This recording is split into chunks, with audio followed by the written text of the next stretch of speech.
제가 이렇게 말씀드렸던 거는 뭔가 하게 되면 우리나라 이 고대 문화를 접근해 들어가는 방식이 이제 여러 가지가 있겠지만, 현재 우리의 상황에서 워낙 지금 이제 우리는 뭐 이제 국론도 분열되어져 있지만 역사에 대한 이해도 완전 양극화가 되어져 있어가지고 참 얘기하는 거가 쉽지 않은데, 그래도 이 유물을 가지고 접근해 들어가는 거가 좀 도움이 되지 않을까라고 이렇게 생각을 했던 건데요.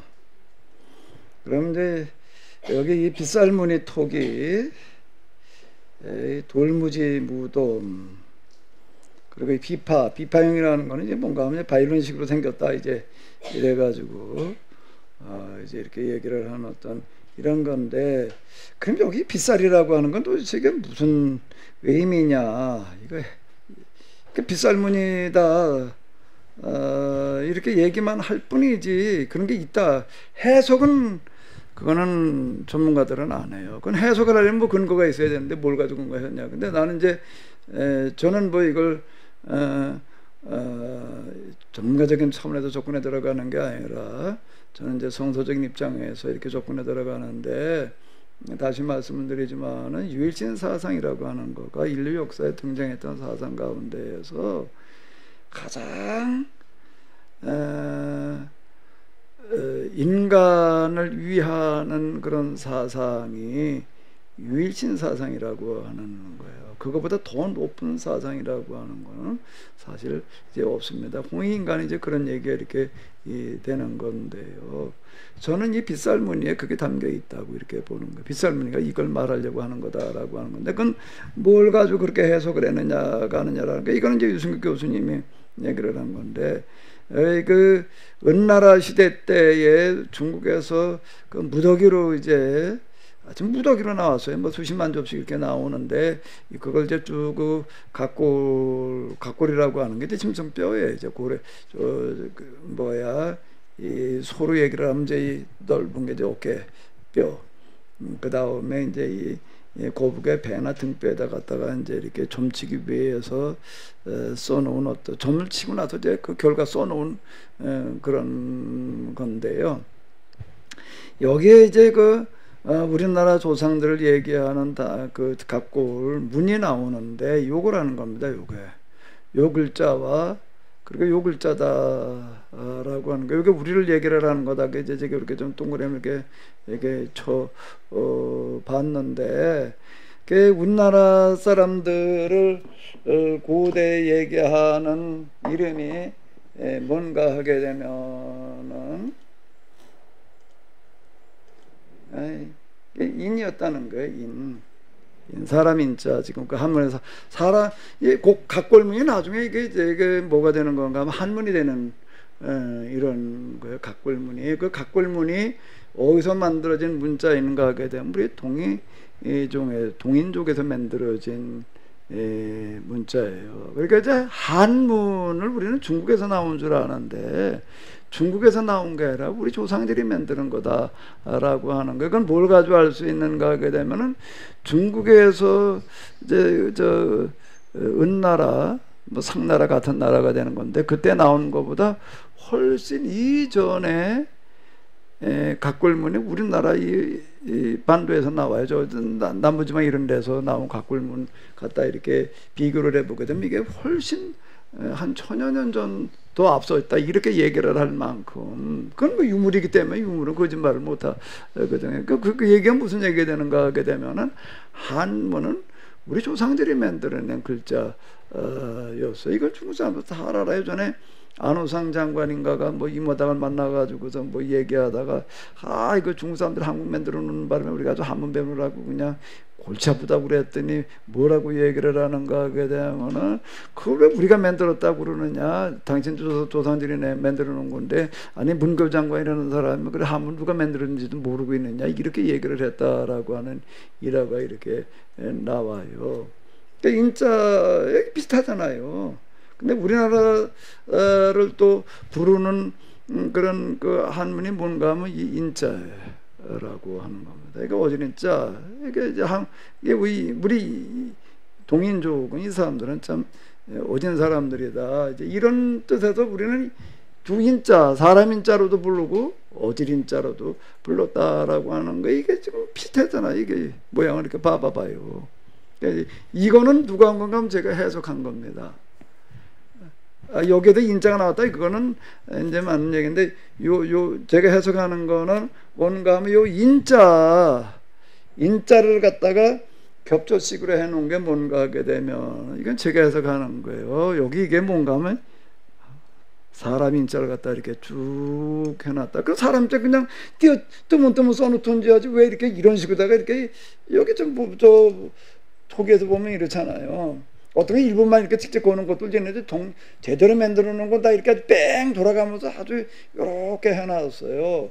이건 뭔가 하게 되면 사람들이 서로 뭐하고 있는 형태인 건 손잡고 있는 어떤 그런 모양하고 이제 같은 얘기, 손에 서로 손잡고 좀 사이좋게 살아야 된다 라고 한 거를 여기다 담아 놓은 거다. 이건 제 해석이에요.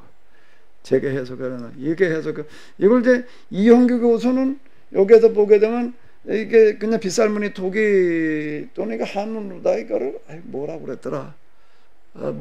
이제 그 빗살이라고 하는 걸 한문으로 하면 뭐 또 있는데, 예? 줄문토기 이제 이렇게 얘기를 하는데, 이형규 교수가 이게 사람 문이 토기, 이렇게 이제 사람 문이라고 이제 빗살 또는 줄문을 사람 인자하고 이제 같으니까 이렇게 얘기하는 부분이 있어요. 이형규 교수가 그 책에 이제 그렇게 해놓은 어떤 이제 이런 건데, 그 제가 이제 이거는 뭔가 하면은 여기 우리의 그 홍인간 사상을 이렇게 아직 문자가 만들어지기 이전부터 그림으로다가 이제 이런 식으로다가 표시를 해놓은 거다라고 이렇게, 이건 제 해석이에요. 제 해석인데 이게 이런 거예요. 여기에서 사람이 나오는 거고, 요거는 어지린자. 근데 우리 이름이 뭔가 하게 되면은 뭐 이제 산해경, 뭐 해외 동경, 뭐 이제 이런 나와 있다 이렇게 얘기를 하면, 이제 또 우리나라 그 식민사학 또 역사를 이제 좀 전공하고 그런 사람들은 산해경 그거는 뭐 저 역사 자료로 인정되지 않은 건데 말이야, 그런 거에도 나오는 자료를 가지고서 뭐 이렇게 떠드느냐 또 이렇게 얘기하는 사람들도 이제 있습니다. 그 맞는 얘기도 하고 틀린 얘기도 하는데, 산해경이라는 게 초기에는 이게 이제 불분명해가지고도 역사 자료로서 이렇게 보기가 좀 어렵다 그랬지만, 그 이후에 좀 더 산해경이 이제 어떤 것이 밝혀지고 난 다음에 정식적으로 인정되고 있는 어떤 그런 거다라고 하는 건데요. 군자국의 부쪽에 있는데, 우리 군자국이라고 부르는 것도 그 군자국 오지린 자잖아요. 이제 여기서 나오는 그런 건데, 이 사람들은 외출할 때 이관을 가지고 칼을 차고 다니며 사양하기를 좋아하지 않는데, 칼을 차고 다녔다는 얘기는 뭔 얘기가 되는가 하면, 뭐 호신 뭐 이런 것들도 그렇지만은 이제 이 폭력을 물리치기 위해서다, 용납하지 않기 위해서다, 이렇게 이제 볼 수 있는 건데, 그러니까 이 사람 빗살을 이렇게 해석을 해. 이건 제가 이렇게 하는 거예요. 홍익아 인극 민본주의라고 하는 거야말로 이 유신 사상의 산물이에요. 이제 이런 것들이 바로 이런 걸 얘기하는 거다. 이게 빗살무늬 토기가 BC 8000년경부터 등장을 했다라고 이렇게 얘기를 하는데, 그게 5000년 이상 이렇게 이제 쓰이게 되는데, 그러니까 우리나라 고조선 역사가 굉장히 길어요. 그리고 동양에서는 제일 오래된 그런 문화다, 이렇게 볼 수가 있는 거고요. 그러니까 이게 강강술래하고 어때요? 비슷하지 않나? 강강술래 우리 어렸을 때도 그거 많이 했다고요. 애들 때 뭐 마당에 모여서 놀 때도 있고 재밌던데, 뭐 공중도 뛰어나고. 근데 누가 그 선창만 좀 잘 해주면은 여기서 애들 데리고 여기서 그냥 이거 좀 애들 한 20-30명 이렇게 둘러설 수 있을 것 같은데, 그 누가 좀 잘 그 선창 그냥 뭐 음악 틀어놓고 해도 될래나? 이게 그 우리나라 사람들은 뭔가 하게 되면 또 음악을 좋아했다는 거예요.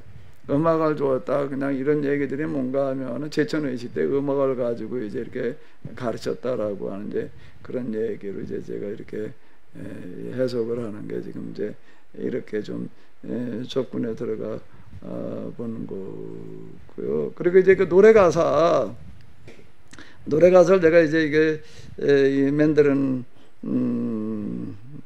거거든요. 빗살무늬 사람무늬 사람처럼 서로 손잡고 사람답게 강강술래 영원토록 행복하게 골고루 다 같이 행복하게 살아라. 이런 여문이 여기 들어있다. 이렇게 이제 해석을 내가 이렇게 한 거고요. 이 비파행 동검이라고 하는 것도 지금 여기 지금 조금 아까 내가 이렇게 얘기를 하는데 우리 사람도 꼭 칼을 차고 다녔다라고 하는 어떤 이런 건데 누굴 공격하기 위한 칼이 아니라 방어하기 위한 그리고 폭력을 제거하기 위한 그런 이제 칼이다라고 이렇게 볼 수가 있는데요. 그건 어디에 그런 게 있는가 하게 되면은 자 이제 이렇게 보게 되면은 중국 사람들은 똑같이 청동검을 만들어놔도 이렇게 삐죽하게 그냥 칼이에요.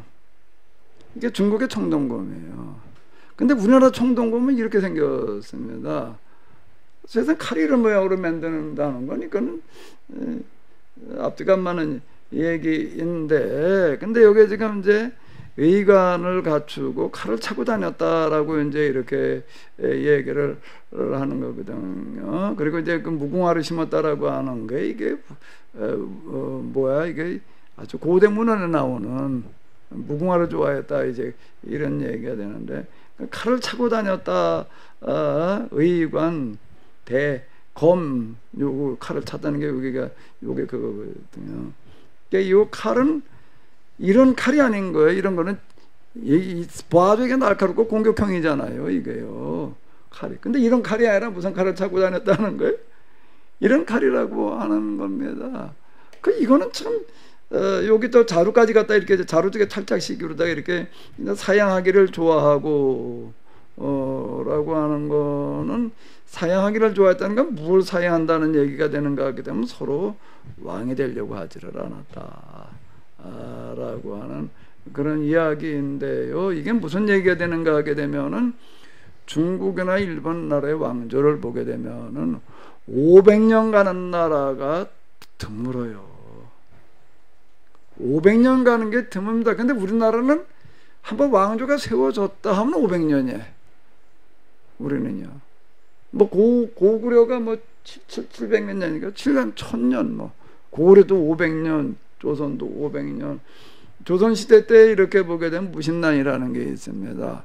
무신들이 정권을 잡아가지고 왕을 완전 허수아비예요. 그냥 그저 왕왕에다 안초만 놓고 그냥 지들 멋대로 이렇게 이제 하는 건데 외국에서는 이해가 안 되는 거예요. 정권을 잡았으면 당연히 뭘 해야 되는 거예요?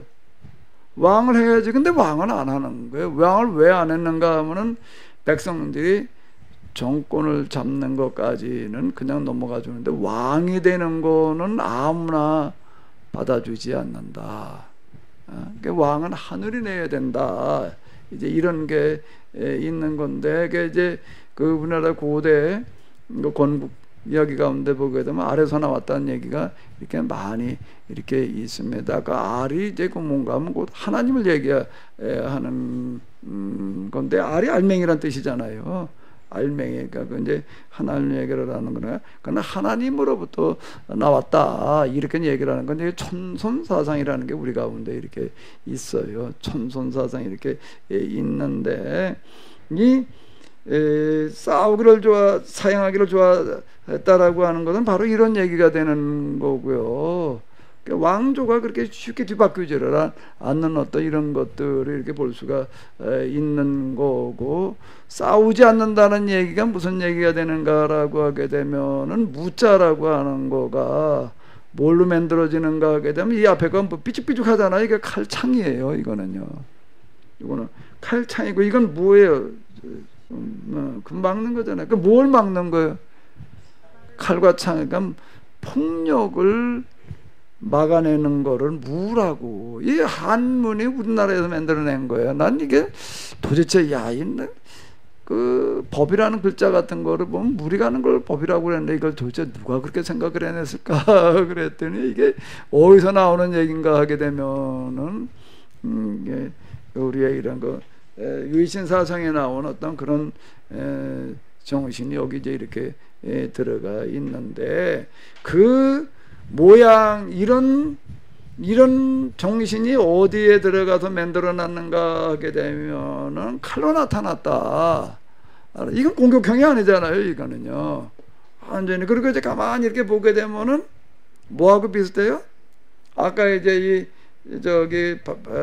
이거를 뭐 바이올린하고 비슷하다 그랬는데 바이올린하고 비슷하게 사람하고 비슷하다라고 이렇게 봐야지 될 거고 여기는 어깨고 이거 이제 이건 몸통이고 다리고 이렇게 보면 이제 에피소드에 이런 민본 사상이 여기에 이제 이렇게 들어있다라고 볼 수 있는 어떤 이런 거고요. 이건 또 뭔가 하면 돌무지 무덤이라고 하는 거가 적석총 이제 돌을 쌓아서 이제 무덤을 만든다 이렇게 얘기를 하는 건데 이걸로 발전하는 건 뭔가 하면 제단.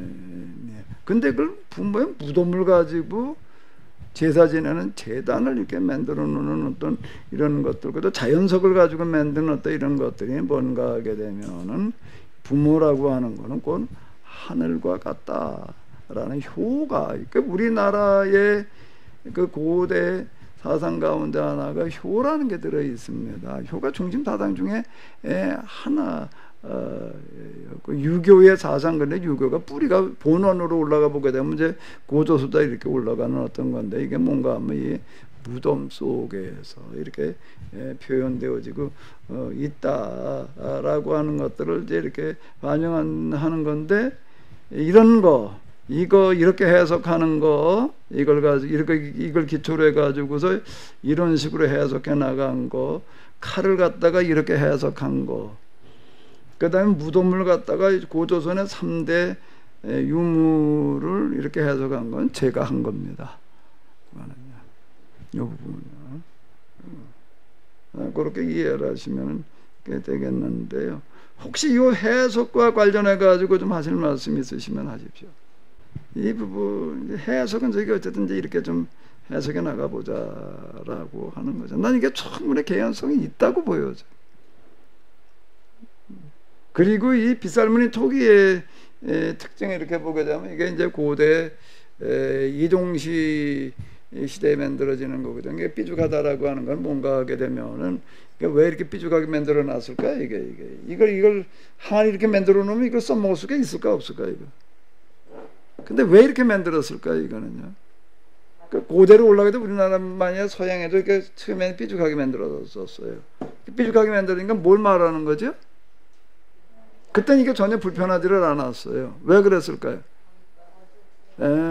강이나 바닷가에서 이렇게 살 때니까 거기서 바닥이 이렇게 단단한 게 아닌 거예요. 이렇게 그냥 갖다 이렇게 집어 넣으면 이렇게 되는 거예요. 그러니까 만드는 거는 이게 편하거든요. 만들기는 사용할 때 삐죽해가지고 그렇다라고 하는데 이게 나중에 이제 이게 뭔가 하면 이동식일 때에는 아직 정착 사위 이전일 때인데 이제 정착 사위로 넘어가면서부터는 이제 이 바닥이 평평한 게 나오는 거예요. 그러니까 다른 데도 마찬가지예요. 네, 제가 옛날 학교 때 배웠던 것 중에 또 식민사관에 의해서 교육받은 내용 중에 하나가 한국 사람들은 허례허식 내지는 실속은 없고 겉만 번지르하다. 그런 게 지금 저기에서 외출 시 의관을 갖추고 그런 모습이 먹을 것도 없으면서 나갈 때 옷만 챙겨 입고 막 그런 안 좋은 쪽으로 배웠던 거가 기억이 나요. 근데 그건 이제 그러니까 일반 사람들은 이제 그런 식으로 자꾸 왜곡시켜 나가는 거예요. 그러면 저거는 그럼 어떻게 해석을 해주는 것이 그때 제가 목사님 쓴 책인가 어디에 보면은 이제 어디 사람들이 의관이 그때는 거의 좀 제대로 갖추지 못했으니까 막 빌려주기도 하고 어디 뭐 갈 때 예, 서울에 그렇다는 그랬다고. 게 책이 그랬어요. 책에 읽었던 것이 기억이 나거든요. 그럼 저거는 어떤 식으로 해석을 하는 것이 바를지.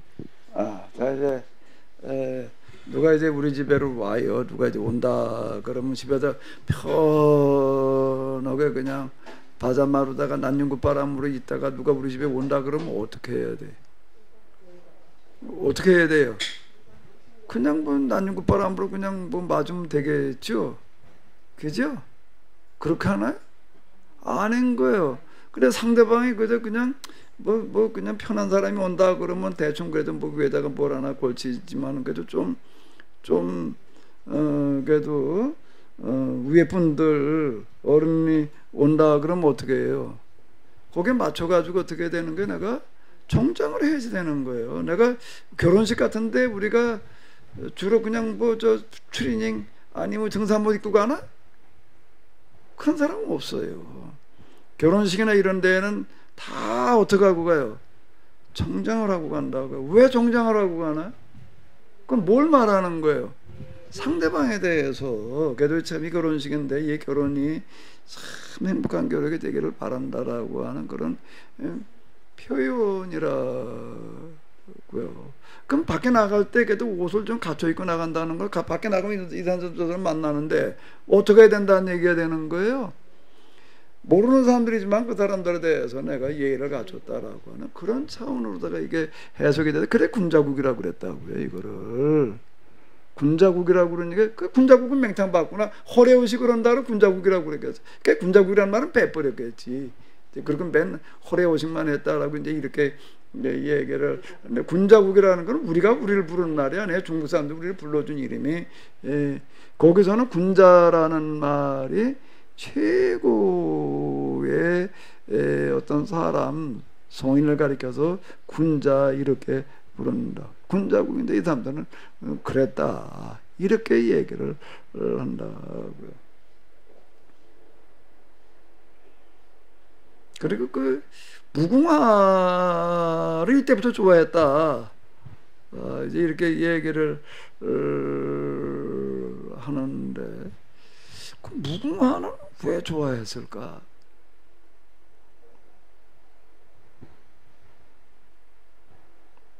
요즘 길거리에다 무궁화 심어놓은 거리가 있나? 주로 뭘 심어놔요? 저 사구라 심어놓지. 다 저런 거 심어놓지. 꽃나무고 뭐고 어디나 너희가 무궁화는 별로 안 심으려고 그러는 거. 뭐라고 이건 얘기하기가 쉽지를 않은데 제가 화려하지 않잖아요. 화려하지 않은 부분도 있고 또 하나 뭐가 있는가 하게 되면은요, 제가 어렸을 때 그 초등학교 들어가고 그런 무렵에 우리 집 뒤에 이렇게 그냥 그 나무가 많았는데 지금 이렇게 보게 되면 이제 그게 무궁화였어요. 그거 어떻게 될지 몰라도 그냥 야생 무궁화가 심은 건 아닌데 그렇게 이제 많았는데 근데 밭을 하느라고 이제 이걸 다 캐내고 그러는데요. 야, 그 무궁화라고 하는 거가 엄청 끈질기더라고요. 웬만한 나무 한번 이렇게 패버리면 그냥 죽는데 이거는요 정말 끈질겨요. 내 기억에 그 무궁화라고 하는 무궁화나무라고 하는 거는 엄청 질기다. 내가 이제 이렇게 기억이 나는데 아마 포기할 줄 모르는 어떤 무슨 나무 꽃인 것 같아. 이 나무꽃 중에서 왜 무궁화를 좋아했는지에 대해서는 이게 쉽지 않은 것 같은데 어쨌든 그렇게 꽃이 좀 오래 핀다고요. 잠깐 확 폈다가 그냥 끝나는 그런 게 아니고 그런 특징이 좀 있는데요. 선생님, 그러면 저기가 중요한데 산해경이 어떤 책인지 간략히 좀 말씀해 주세요. 네? 근거가 된 책이 산해경에서 나온 거죠. 산해경하고 해외 동경 이제 이런 책에 저 이제 책이 나오는 어떤 그런. 건지 간단히 말씀해. 여기서 이렇게 이제 우리나라 이렇게 표현을 하고 있다고. 고대 중국 문헌에 우리나라 사람이 쓴 책이 아니고 중국 사람들의 고대 문헌이에요. 산해경 이런 것들이. 이제 초기에는 산해경이라고 하는 거가 출처가 좀 불분명해 가지고서 그 어떤 역사 자료를 이용하기가 좀 부족하다라고 처음에는 그렇게 평가가 되다 나중에 또 근거가 발견된 다음에는 지금 그렇게 안 본다라고 하는 거예요. 이제 이건 뭐 근거 없는 소리다 이제 자꾸 이렇게 얘기하려고 하는 경향들이 이제 있어요. 예, 그러면 일단 저게 내가 3대 유물 위주로다가 이제 이렇게 들어가는 거가 지금 이제 어쨌든 우리 역사를 지금 적분시키는 데 있어서 이게 제일 그래도 적절하지 않을까라고 하는 것 때문에 그런 거고요. 이제 이런 식으로 이거를 이제 얘기를 해 놓고 그리고 이제 그 다음에 이제 뭐를 하는가라고 하게 되면 이걸 이제 들어가는 거예요. 이제 이걸 얘기를 하는데 요거 이전에 이걸 먼저 이제 얘기를 해보자고요. 자, 이거 한번 좀 읽어보겠습니다. 때마침 곰한 마리와 봄한 마리가 있어 같은 굴에 살면서 항상 신뢰한 환웅에게 기원하기를 사람이 되고 싶다고 하였다.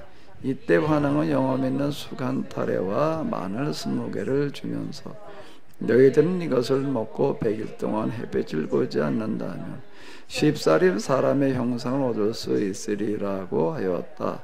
곰과 봄은 이것을 얻어먹고 3-7일을 조심하니 곰은 여자의 몸이 되었으나 호랑이는 조심하지 않아 사람의 몸이 되지 못하였다.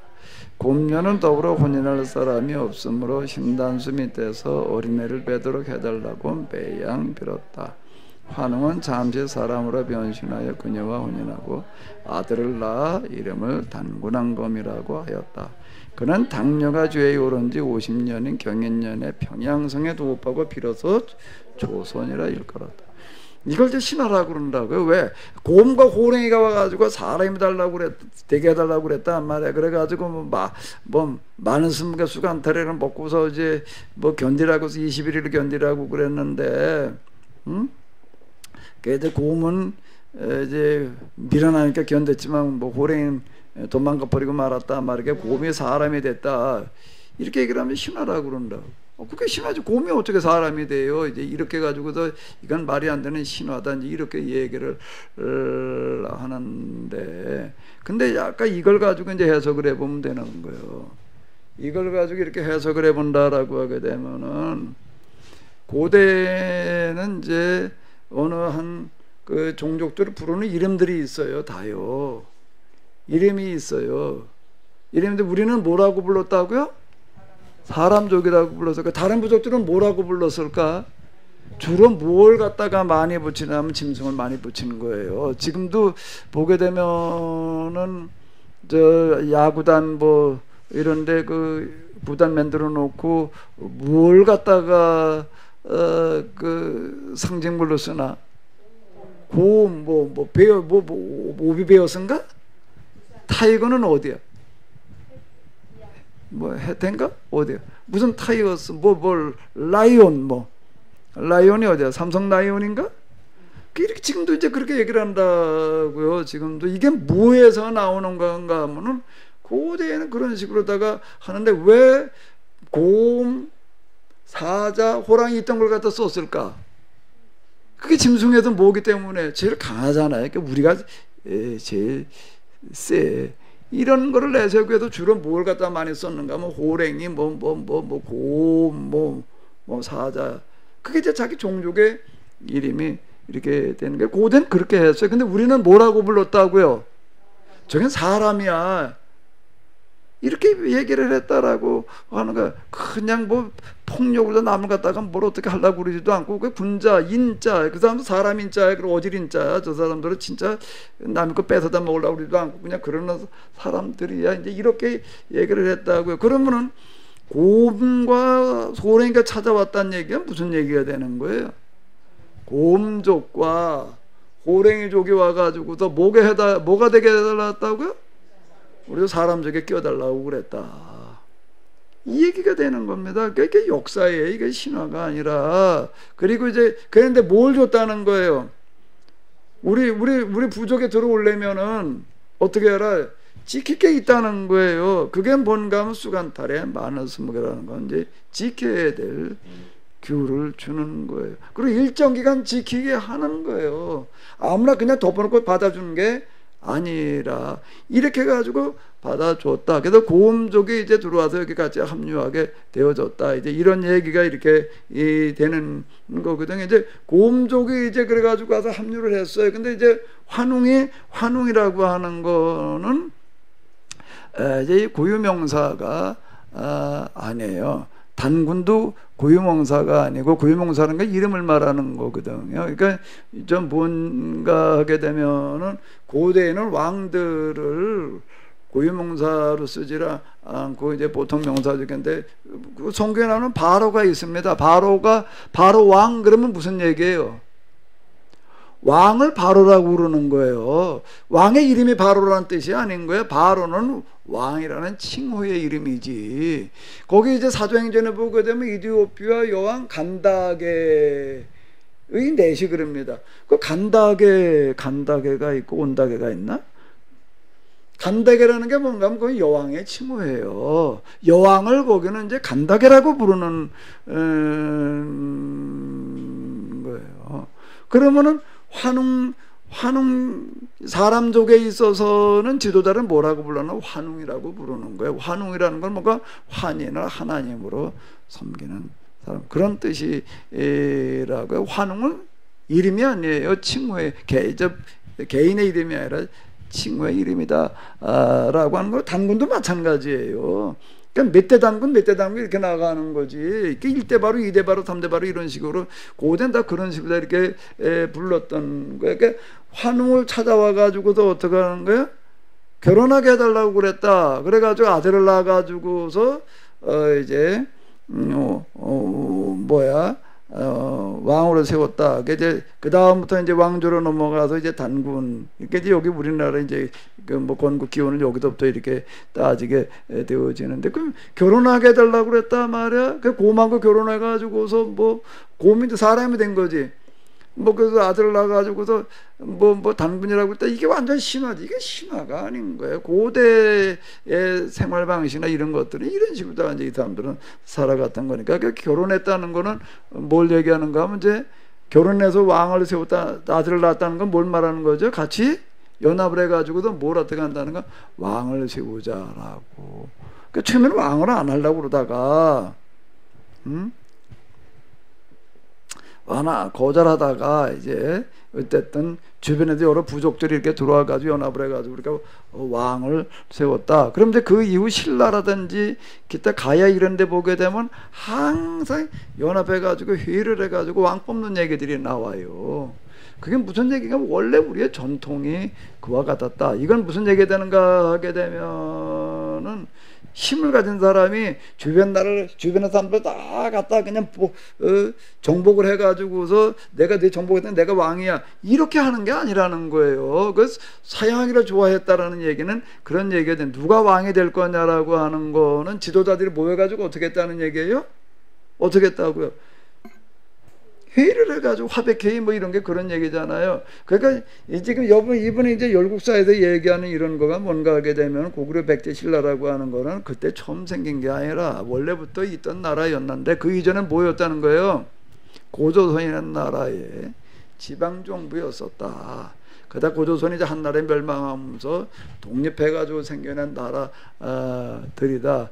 이제 이렇게 이제 얘기를 하는 거가 이게 맞는 얘기예요. 그 정신이 지금 이게 다 여기 이런 거고 이런 방식으로 다 이제 왕을 이렇게 세워서 우리는 왕건 아무나 그냥 막 하면 안 된다. 그래가지고 실권은 잡았어도 왕이 될 생각들은 못 한다고요. 이조 시대 때도 뭐 여러 가지 난들이 있어가지고 이제 그러고 하는데.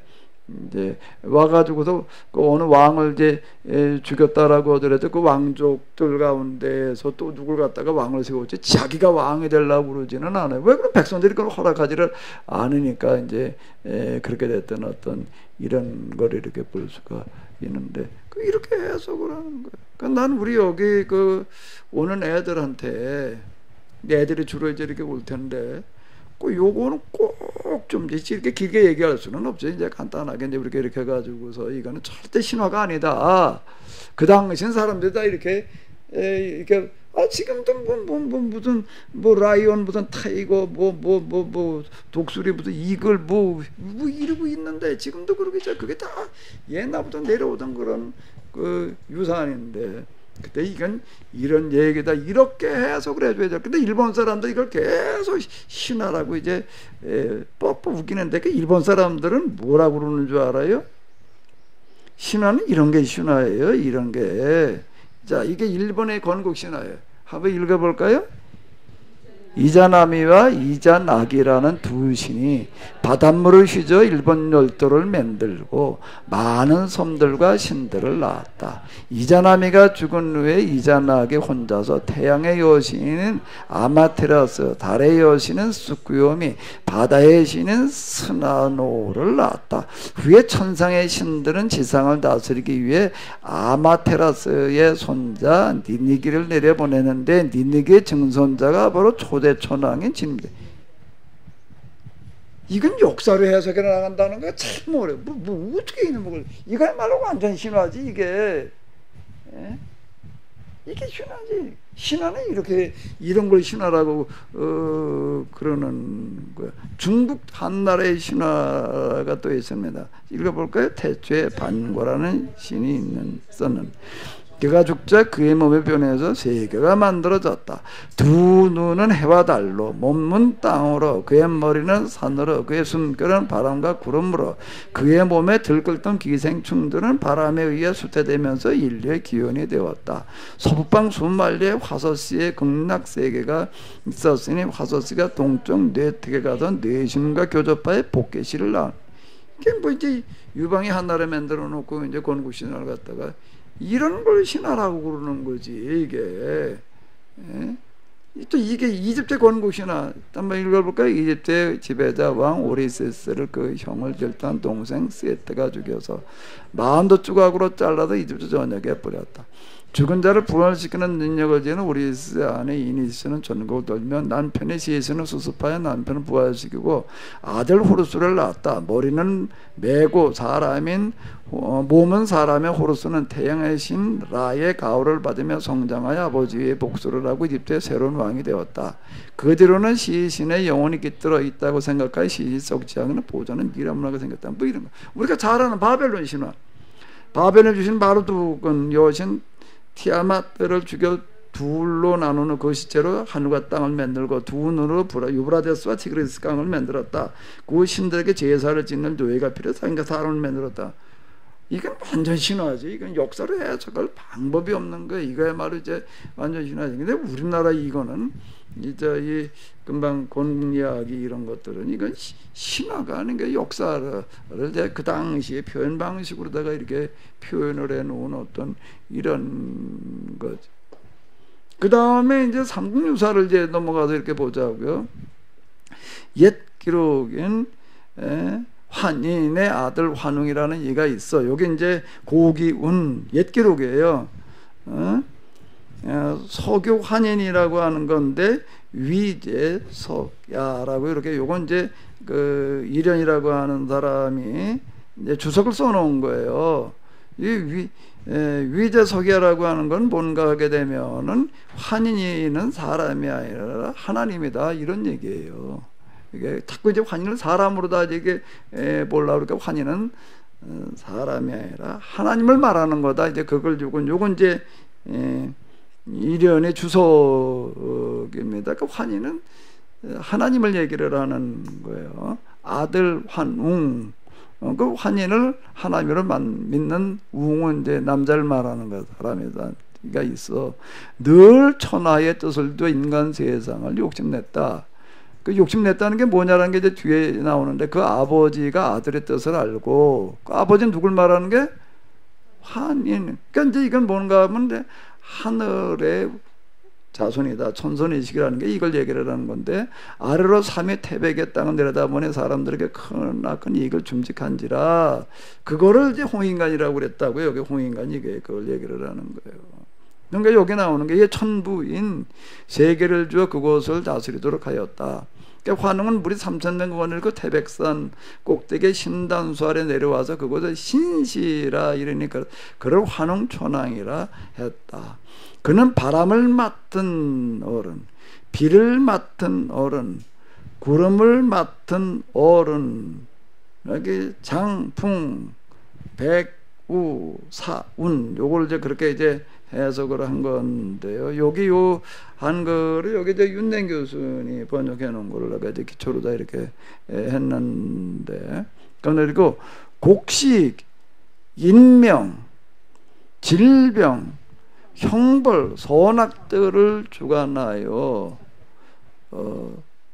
살펴보면 무릇 인간살이 360여 가지의 일을 주관하여 세상에 살면서 합리적으로 지원하시겠다. 그게 제세이화인데, 이 세상을 이상적인 세상으로 만들었다, 그런 얘기가 되는 건데, 그럼 여기 바람을 맡은 사람, 비를 맡은 사람, 구름 맡은 사람도 농사와 관련되어지는 어떤 그런 건데, 이게 전문가들을 데리고 많이 연구를 했다라는 그런 얘기가 되는 거예요. 그러니까 곡식의 문제를 해결했다, 인명의 문제를 해결을 했다, 질병과 형벌, 선악, 여기 이제 그게 여기 이제 주곡, 주명, 주병, 주형, 주선, 주선악 이렇게 되는 거예요. 이런 문제들을 해결해 나갔다. 그래서 360가지의 여러 가지 문제들을 해결을 했다, 이렇게 얘기를 해놓고 있습니다. 앞에 이제 이 일본 사람들이 이건 가지고도 신화라고 뭐라고 그 집 잡기가 어려워서요. 이것도 신화에 그 말을 못했어요. 이게 신화라고 얘기할 수 있는 게 아무것도 없으니까. 근데 이제 단지 이걸 가지고서 이 말에 곰과 무슨 호랭이가 말이야 무슨 사람이 된다고 그러고 뭐 사람이 돼가지고서 뭘 어떻게 했다고, 그게 신화. 이제 이렇게 얘기를 한 거고, 이거는 뭐 시비를 걸 게 없으니까 여기다가 이걸 뭐라고 그래야 돼? 이거를 신화라고 그래야 되나? 이거 신화라고 그럴 여지가 없는 거예요, 이거는요. 그래서 여기 이제 일본 사람들이 조선다 편수를 만들어 놓고 제1차 작업으로 들어가는 게 뭔가 하면 삼국유사와 삼국사기, 무용론, 그 중에 그걸 뭐라고 그랬다고요? 우리나라 건국 이야기를 신화로다가 몰고 가려고 그랬다라는 얘기가 지금 이제 이런 얘기가 이렇게 되는 건데, 그 우리의 그 사상은 홍익인간, 그리고 또 하나는 뭐예요? 홍익인간만 주로 아는데 제세 이화가 되겠다라고 하는 거고요.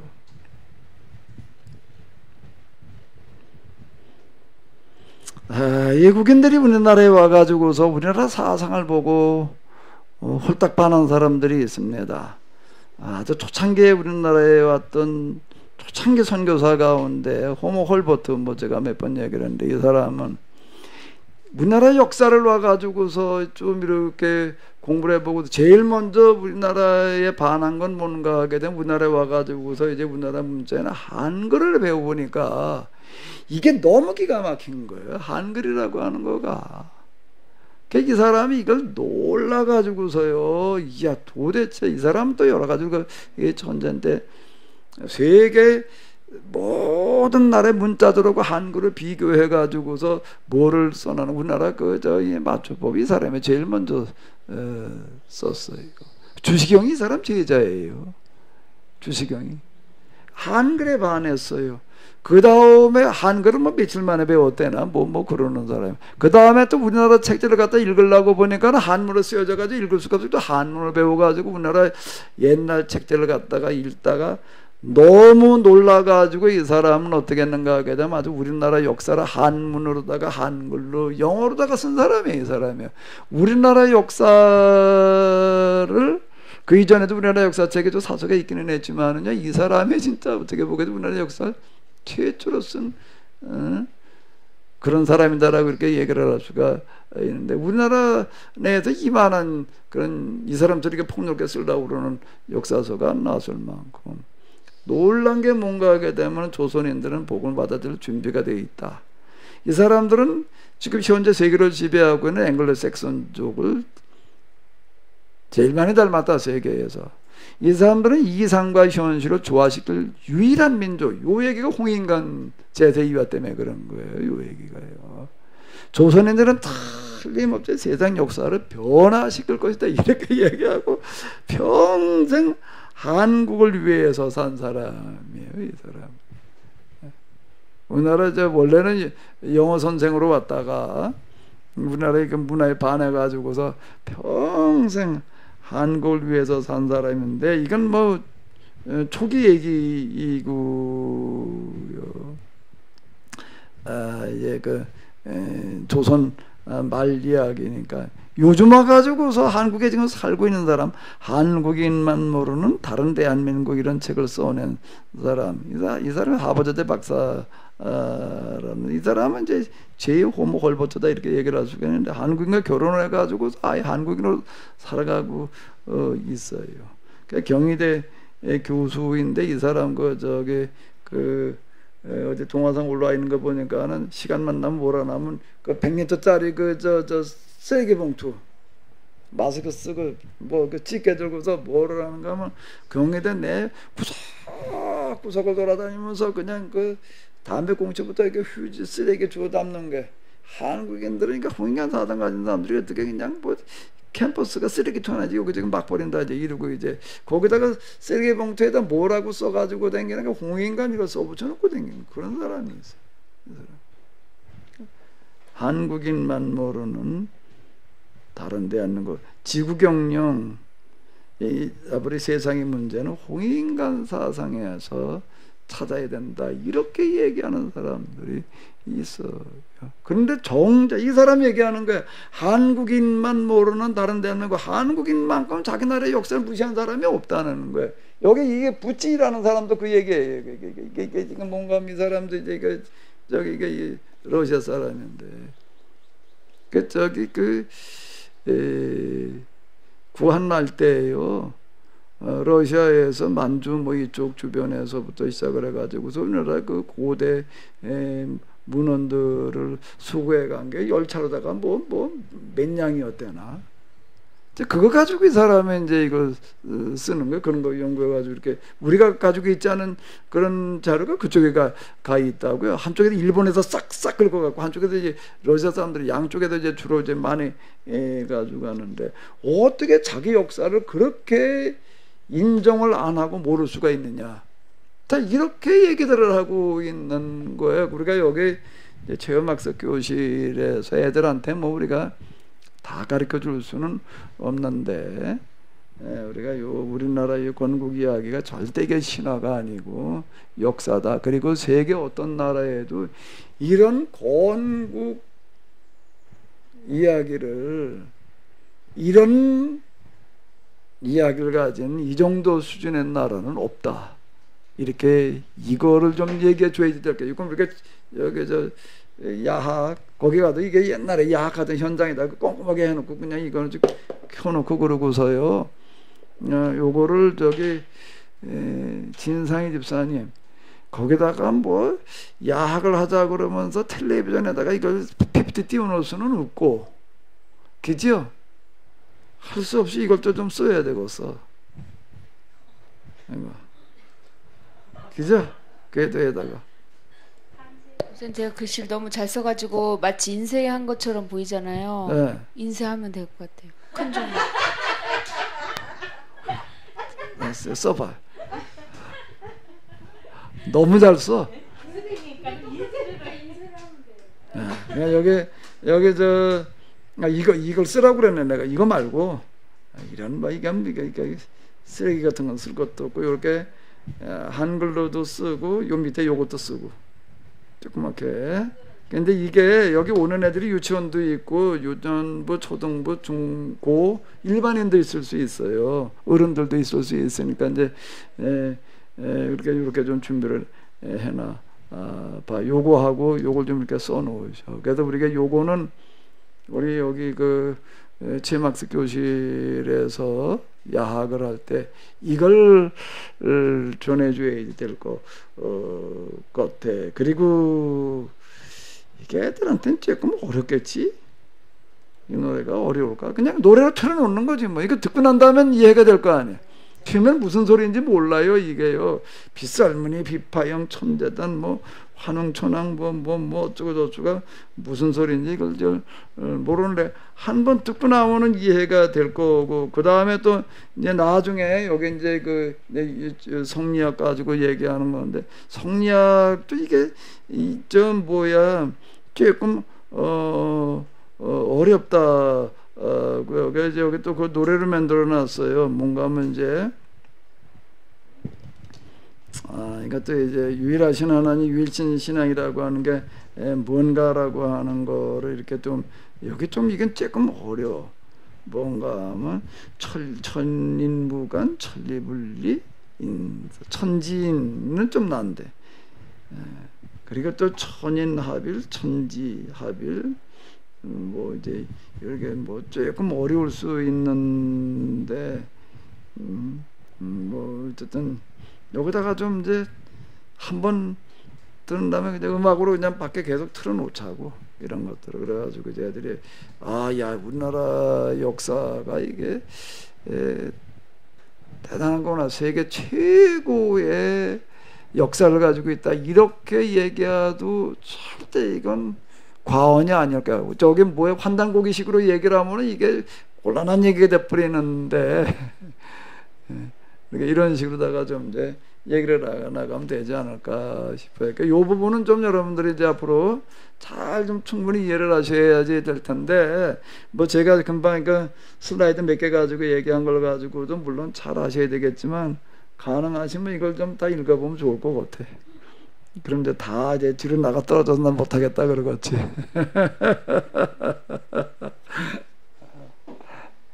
그럼 농담이고, 이걸 어떻게 읽어요? 이거 굉장히 딱딱하고, 이거 아이고 이거 뭐 보기만 해도 찔리지 이건 뭐. 그러니까 이걸 다 들여다본다는 건 뭐 이건 이제 어려운 얘기. 뭐요? 여러분들이 이제 여기 누구 왔을 때 그래도 같이 이제 대화 나눌 수 있을 만큼 좀 이해는 해야 되니까, 대신 뭔가 하면 내 책은 좀 읽고 또 읽어요. 그건 읽을 수 있겠죠. 읽고 또 읽고, 이걸 내가 압축해가지고 거기다 갖다 이렇게 내가 정신문화 쪽만 모아서 끌고 나가 놓은 거니까, 그거는 꼭 좀 읽어보시면 될 것 같아요. 그거하고 3.1운동, 그리고 이제 나중에도 또 하기도 둔대교회사 요건 좀 보셔야 될 것 같아요. 네, 혹시 또 뭐 좀 하실 말씀 있으시면 좀 하겠죠.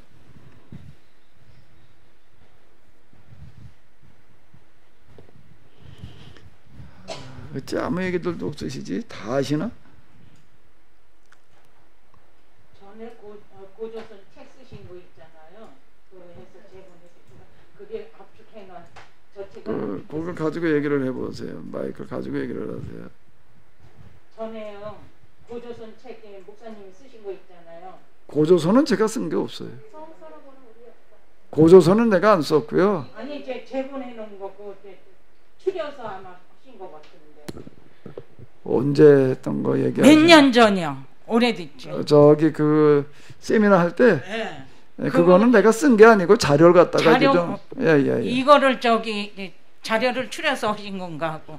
그때는 아마 이걸 가지고 한 거는 아니고, 우리나라 교과서 몇 군데를 가지고 얼마나 교과서가 엉터리로 돼 있는가 이런 거랑 뭐 몇 가지 아마 제가 좀 이렇게 했었을 거예요. 옛날에 그 세미나 할 때 이제 그때 처음 한국사 할 때는 어디다 초점을 맞췄는가, 우리나라 역사가 좀 너무 많이 왜곡되어 있다. 그걸 좀 이제 바로 잡아야 된다. 뭐 이제 이런 역사 바로 찾기 뭐 이제 이런 식으로 좀 얘기를 하느라고 이제 그쪽에 초점 맞춰가지고 이제 했던 그런 얘기고요. 요번에 이제 계몽인데 요게 지금 이렇게 보시게 되면은 우리나라는 역사 자체가 계몽과 같은 얘기가, 여기 보면 이제 조선이라고 그랬다고 그러잖아요. 조선이라는 얘기는 뭐에게 아침조자 밝을 선자 이렇게 되는 건데, 이거 자체가 빛을 말하는 거예요. 배, 달, 박달, 이게 다 뭔가 하면은 빛을 얘기하는, 광명을 얘기하는 그런 의미를 가지고 있다. 그게 이제 이 빗살무늬 이런 거하고 이게 계몽 정신이 여기 들어가 있는 거예요.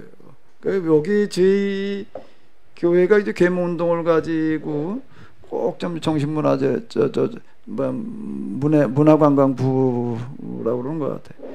거기에 좀 계몽운동이 거기 문화재로다가 계몽운동의 현장 또 계몽운동 우리 교회가 한 계몽운동이 문화재로 꼭 좀 등록이 됐으면 이제 좋겠는데 그럼 우리가 이런 역사 자체가 계몽이었다 우리는 이제 이렇게 얘기를 하고 오늘의 계몽운동 이런 걸 좀 해나가는 어떤 그런 걸 해야지 될 것 같아요. 우리가 이제 그 지역아동센터라고 하는 것 때문에 이제 뭐 지금 당장이라도 지금 우리가 이제 이 체험학습 교실을 열어야 될 판인데요. 지금 코로나 때문에 조금 우리가 제약되는 부분들이 있어요. 그러니까 여기 요 들으시는 분들 다 요 가서 좀 여기 뭐 다 강의만 하시라는 얘기는 아니고 뭐 여기 해야 될 게 많아요. 맷돌질도 해야 되고 뭐 불도 떼야 되고 수제비도 만들어야 되고 뭐 사당치기도 애들 데리고 해야 되고 뭐 펌프들도 가르쳐야 되고 뭐 할 게 많아요. 이제 맞는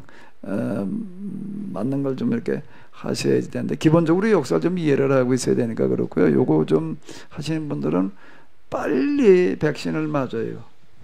이건 백신 맞은 사람만 와서 할 수 있는 거지 1차라도 이건 그냥 와서 마스크 쓰고 뭐 쓰고 하면 되지. 그럼 곤란한 얘기가 되는 게 빨리 뭐를 해야 되는가 하게 되면 백신 접종을 맞아야 된다라고 하는 겁니다. 여기 이거 하실 분들은요 백신 접종 안 맞은 사람마다 할 수가 없어요.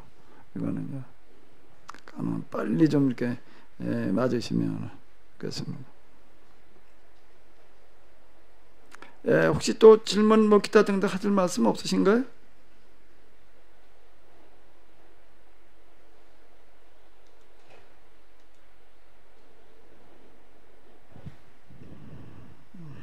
네, 그럼 없으시면 우리 다 같이 통성으로 좀 잠시 기도하도록 하겠습니다. 저희 교회에 이게 문화재로 등록되게 하여 주시옵소서. 그리고 또 이제 우리가 아는 야학체험학습 교실이 우리나라 그 아이들에게 우리 잃어버린 역사를 좀 다시 찾을 수 있는 그런 기회, 그리고 문화를 접할 수 있는 그런 좋은 모임이 될 수 있게 하여 주시옵소서. 우리 다 같이 통성으로 좀 기도하도록 하겠습니다. 아버지 하나님, 이 시간 동안 저희들 주님 앞에 간곡히 구합니다. 아버지 하나님, 은혜 베풀어 주시옵소서.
역사를 모르는 민족은 죽은 민족이라고 그랬는데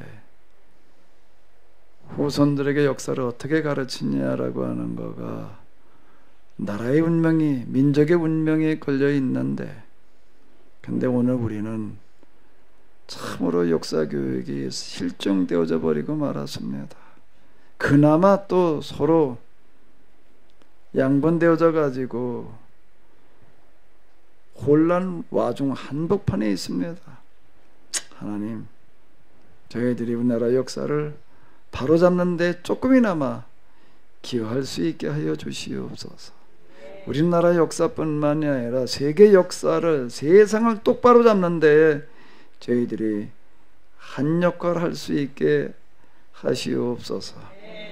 계약법의 핵심인 유일신 사상, 인류 역사에 등장한 사상 가운데 최고의 사상은 유일신 사상이 우리의 정신문화 속에 들어있다라고 하는 것을 저희들이 다시 발견할 수 있도록, 깨우칠 수 있도록 도와주시옵소서.